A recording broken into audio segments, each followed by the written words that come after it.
সোমাস কিচেনে সব বন্ধুদের স্বাগত। আজকে আমি তোমাদের নিয়ে এসেছি, রান্না করব। বড় মাছ নিয়েছি, বড় মাছের বেশ বড় মাছের পিস নিয়েছি।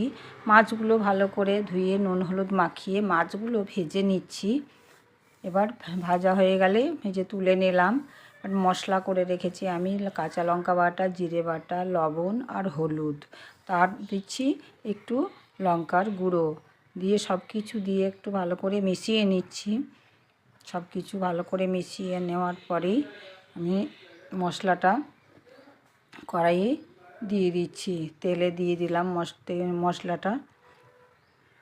এবার মশলাটা কষিয়ে নেব। এখানে আর অন্য কিছু মশলা দেব না বন্ধুরা, যেহেতু রুই মাছ, এখানে আর কোনো কিছু মশলা দেওয়া লাগবে না। এই মশলা দিয়েই রান্নাটা অসাধারণ হবে খেতে। বেশ মশলাটা ভালো করে কষিয়ে নেওয়ার পরেই জল দিয়ে দিলাম। এবার ঝোলটা ফুটে যাওয়ার পরে মাছগুলো দিয়ে দিলাম। মাছগুলো দেওয়া হয়ে গেলে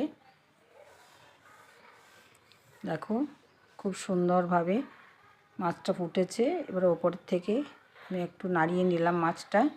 তারপর রান্নাটা হয়ে গেছে দেখেই বোঝা যাচ্ছে। এবার একটু দিয়ে দেব একটা এলাচ বেটে রেখেছি, এলাচ বাটা দিয়ে দিলাম। রান্নাটা হয়ে গেছে বন্ধুরা, নামিয়ে পরিবেশন